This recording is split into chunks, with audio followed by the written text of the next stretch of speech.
నమస్తే BCN news కి స్వాగతం. నా పేరు నీలిమ. ముందుగా ముఖ్యాంశాలు. ఇరిగేషన్ వ్యవస్థను భ్రష్టు పట్టించిన చరిత్ర వైసీపీదే అన్న మంత్రి నిమ్మల. ఆ పార్టీకి వచ్చే ఎన్నికల్లో 6 సీట్లు కూడా రావన్న భయం పట్టుకుందని ఎద్దేవా.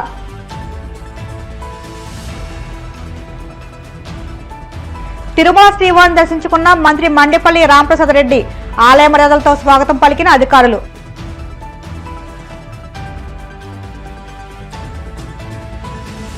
వైఎస్ జగన్ ప్రశ్నలకు సీఎం చంద్రబాబు సమాధానం చెప్పాలి. మాజీ మంత్రి వైసీపీ నేత సాకే శైలజనాథ్ డిమాండ్. ఓటుకు నోటు కుంభకోణం ఎవరూ మర్చిపోలేదన్న తెలంగాణ మాజీ మంత్రి కేటీఆర్. కాంగ్రెస్ డిఎన్ఏలోనే కరప్షన్ ఉందని తీవ్ర ఆరోపణ.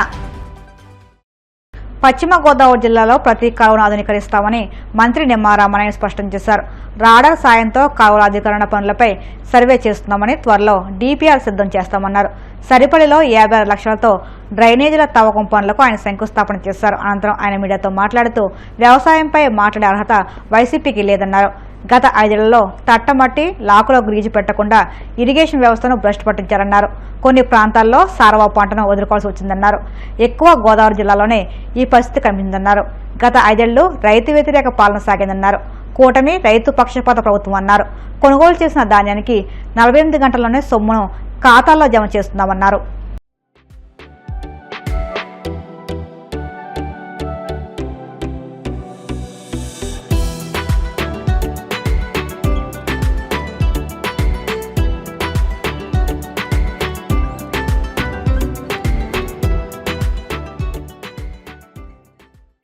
₹52 లక్షల ఈ రోజు మరి యొక్క గౌరవ నర్సాపురం శాసనసభ్యులు మన బొమ్మడి నాయకర్ గారితో, అదేవిధంగా నర్సాపురం మన తెలుగుదేశం పార్టీ ఇన్ఛార్జి రామరాజు గారు, అదేవిధంగా మాజీ శాసనసభ్యులు గవర్నర్ బండారు మాధవనాయుడు గారు, అదేవిధంగా తెలుగుదేశం, జనసేన, బీజేపీ కూటమి నాయకులందరితో కూడా ఈ రోజు శంకుస్థాపన చేయడం జరిగింది. మీ అందరికీ తెలుసు, గత 5 సంవత్సరాల వైసీపీ పాలనలో ఏ డ్రైన్ లోనూ గాని, ఏ కెనాల్లో గాని ఒక తట్ట మట్టి తీసినటువంటి పరిస్థితి లేదు. గత 5 సంవత్సరాల వైసీపీ పాలనలో ఏ షట్టర్ గాని, డోర్ గాని, లాక్ గాని, రోప్ గాని మరామతులు మాట్లాడుంచి కనీసం గ్రీజు పెట్టి మెయింటెనెన్స్ చేసినటువంటి పరిస్థితి లేదు. దానివల్ల అంటే గత వైసీపీ ప్రభుత్వం చేసినటువంటి పాపాలన్నీ కూడా ఈ రోజు మాకు శాపాలుగా రైతులకు మారినటువంటి పరిస్థితి.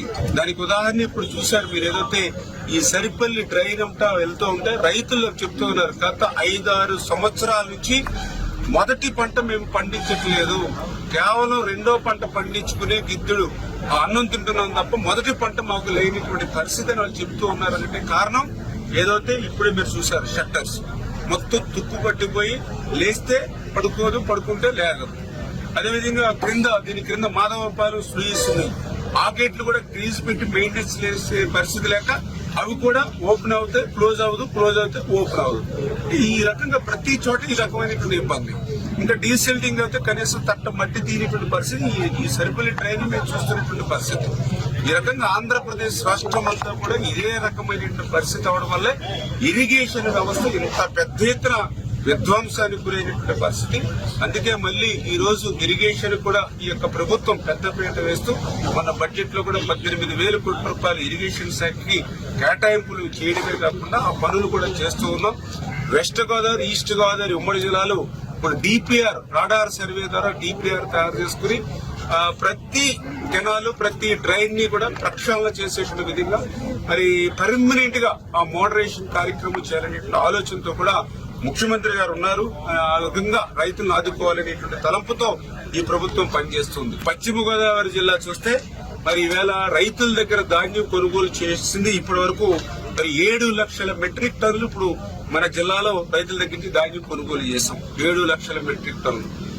ఇంకా 50,000 అదనంగా కూడా టార్గెట్ ఇచ్చాం. ఇక్కడ కూడా ఒక్క రైతు కూడా నా ధాన్యం ఆగింది అనేటువంటి మాట ఉండకూడదనేటువంటి ఆలోచనతోటే మరి రైతు దగ్గర ఉన్నటువంటి ధాన్యం కంటే కూడా అదనంగా కొనుగోలు చేయడానికి ఈవేళ కలెక్టర్లకి, జాయింట్ కలెక్టర్లకి అందరికీ కూడా ఆదేశాలు ఇచ్చినటువంటి పరిస్థితి. 73,176 మంది రైతులతోటి ఈవేళ వెస్ట్ గోదావరిలో ధాన్యం కొనుగోలు చేయడం జరిగింది. ఇప్పటికే ఈ సంవత్సరం ఈ రబీ పంట అంటే ఈ దాళవ పంటకి 1,281 కోట్ల రూపాయలు ఆల్రెడీ రైతుల అకౌంట్ లో చేరాయి. నిజంగా ఇది ఒక రికార్డు.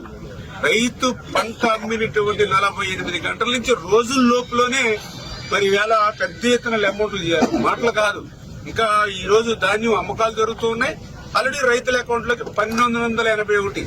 ఇది రాష్ట్రం గురించి చెప్పట్లా, ఉమ్మడి జిల్లా గురించి చెప్పట్లా. ఓన్లీ మన పశ్చిమ గోదావరి జిల్లా చూస్తే 1281 కోట్ల రూపాయలు ఆల్రెడీ రైతుల అకౌంట్ లో చేరాయి. ఇవాళ రైతుల కళల్లో కూడా ఆనందం కనపడుతూ ఉంది.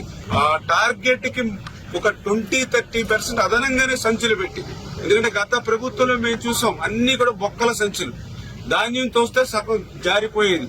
మరి ఈవేళ మళ్ళీ నాణ్యమైనటువంటి సంచులు కూడా అవసరాన్ని మించి కూడా ఈవేళ స్టాక్ పెట్టి రైతులకు ఇబ్బంది లేకుండా చేసినటువంటి పరిస్థితి. గత పాలనలో ధాన్యం అమ్ముకోవాలని అంటే రైస్ మిల్లల దగ్గర 5 రోజులు 7 రోజులు పడిగాపులు పడేవాళ్ళము. పగలు రాత్రి కూడా ఆ ట్రాక్టర్ల దగ్గర లారీల దగ్గర కూర్చునే వాళ్ళం. తిండి తెప్పలు మాకు రైస్ మిల్ దగ్గర ఉండేది కాదు. రైస్ మిల్ దగ్గర పడిగాపులు కాసాం, చలిలో వణికాము, ఎండలో ఎండిపోయాం, వర్షంలో తడిసిపోయాం. కానీ ఈ రోజు మాకు ఆ తెప్పలు లేవు. మాకు నచ్చినటువంటి మిల్లుకి మాకు ధాన్యం కొనుగోలు ఈ అమ్ముకునేటువంటి అవకాశం ఈ రోజు ఈ ప్రభుత్వం వచ్చింది. మా కళ్ళ దగ్గర ఉన్నటువంటి మిల్లుకి మేము తోలుకుంటూ ఉన్నాం.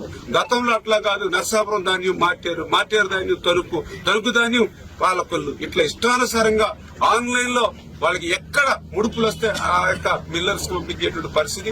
ఈ రోజు అటువంటి పరిస్థితి లేదు. ఈ రకంగా ఒక రైతు ప్రభుత్వంగా, ఒక రైతు పక్షపాతి ప్రభుత్వంగా ఈ రోజు ఈ కూటమి ప్రభుత్వం పనిచేస్తున్న విషయాన్ని సందర్భంగా తెలియజేసుకుంటూ, అందుచేత ఈ రోజు ఆ రైతు గురించి, వ్యవసాయం గురించి మాట్లాడేటువంటి అర్హత ఈ జగన్మోహన్ రెడ్డి గాని వైఎస్ఆర్సీపీ పార్టీ నాయకులకు గాని లేదని చెప్పి మీ ద్వారా తిరుమల శ్రీ వెంకటేశ్వర స్వామివారిని మంత్రి మండిపల్లి రాంప్రసాద్ రెడ్డి దర్శించుకున్నారు. వీఐపీ ప్రారంభ విరామ దర్శన సమయంలో స్వామివారి సేవలో పాల్గొని మొక్కులు చెల్లించుకున్నారు. దర్శనానంతరం వీరికి రంగనాయకుల మండపంలో వేద పండితులు వ్యాసవచనం అందించగా ఆలయ అధికారులు స్వామివారి తీర్థప్రసాదాలు అందజేసి పట్టువస్త్రం సత్కరించారు.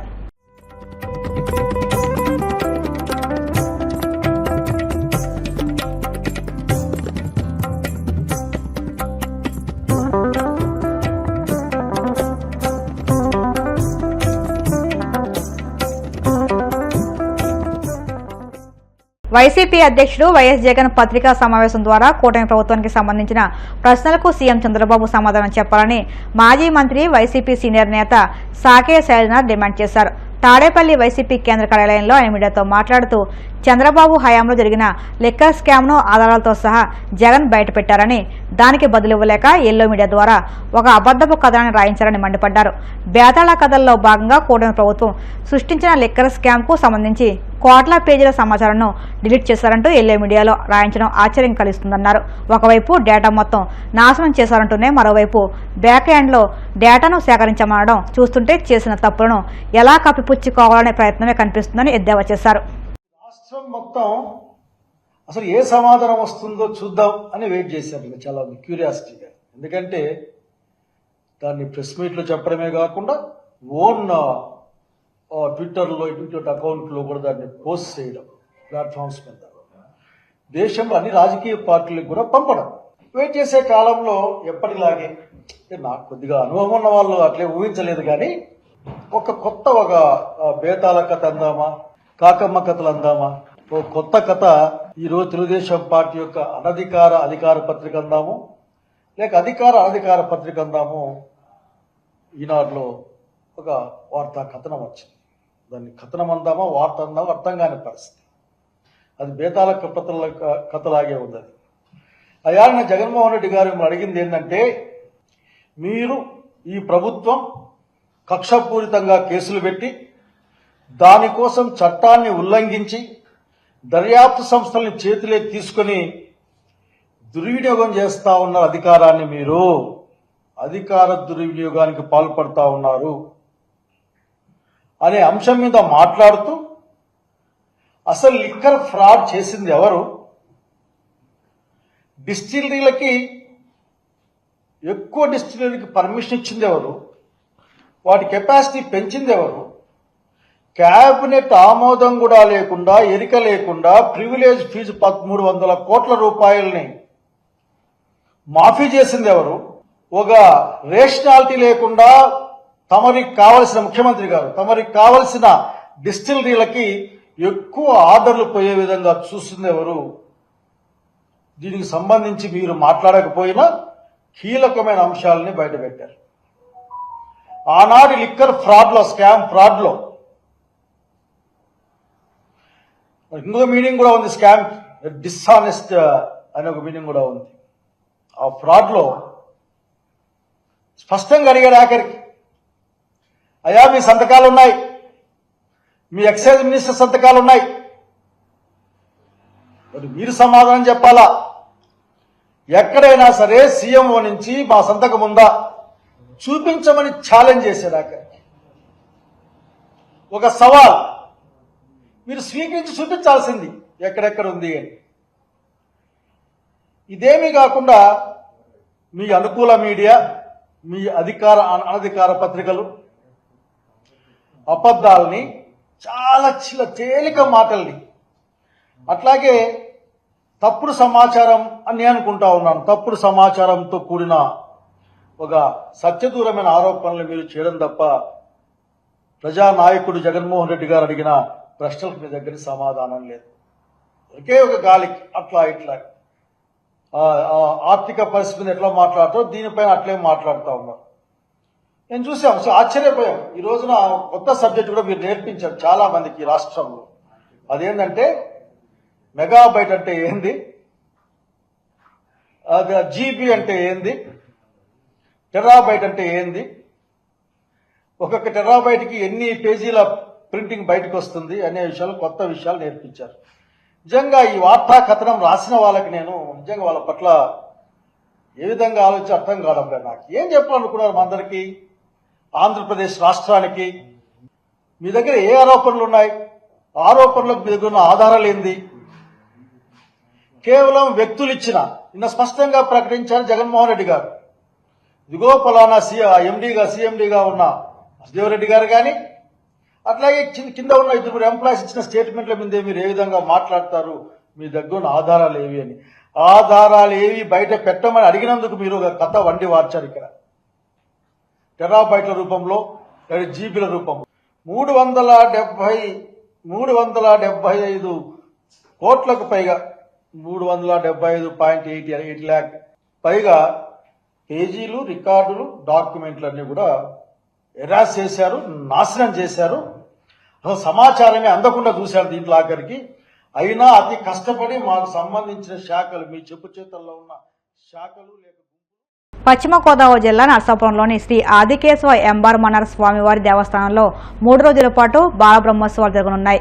బ్రహ్మోత్సవాల్లో భాగంగా స్వామివారు సూర్యప్రభ వాహనంపై తిరువీధుల్లో విహరించారు. ఈ సందర్భంగా దేవస్థానం చైర్మన్ పొప్పాల వెంకటకృష్ణారావు మాట్లాడుతూ స్థానాచార్యులు, వెంకటాచార్యులు శిష్య బృందంచే ఈ బ్రహ్మోత్సవాలు నిర్వహిస్తున్నట్లు తెలిపారు. బాలలో విద్యార్థి దశ నుంచే దైవభక్తి, దేవుని అలంకరణలు, బ్రహ్మోత్సవాలపై అవగాహన కోసం ఈ బాల బ్రహ్మోత్సవాలు నిర్వహిస్తున్నట్లు తెలిపారు.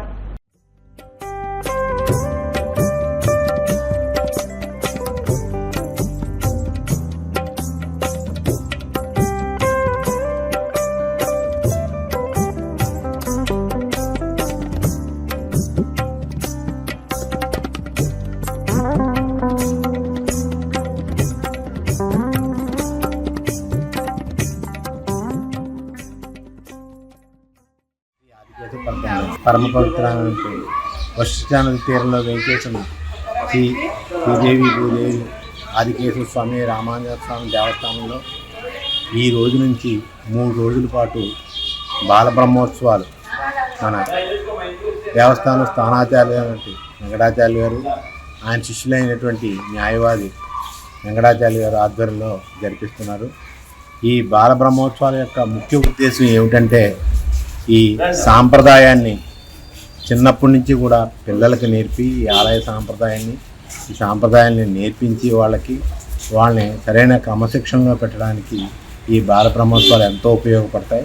ఈ బాల బ్రహ్మోత్సవాలు చేయడం వలన పిల్లలు కూడా దేవుడికి ఏం చేయాలి, ఏం అలంకారాలు చేయాలి, ఏవి సేవాకాలాలు చేయాలి ఇత్యాదులన్నీ నేర్చుకుంటారు. అందుకని ఆ నేర్పడం గురించి స్థానాచార్య గారు శిష్యులైన వెంకటాచార్య గారు ఈ బాల బ్రహ్మోత్సవాలు ప్రతి సంవత్సరం నిర్వహిస్తున్నారు. ఆ సందర్భంగా ఈరోజు కూడా మొదలైన పొద్దున్న సాయంకాలం 3 రోజులు కూడా స్వామిని ఊరేగిస్తారు. అందరూ కూడా ఈ బాల బ్రహ్మోత్సవాన్ని కలిగించి ఆ బాల బ్రహ్మోత్సవాలు చేస్తున్న పిల్లల్ని అందరినీ కూడా, చిన్న స్వామిని అందరినీ కూడా ఆశీర్వదించాల్సిందిగా ఇప్పుడు కాసేపు ప్రకటనలు.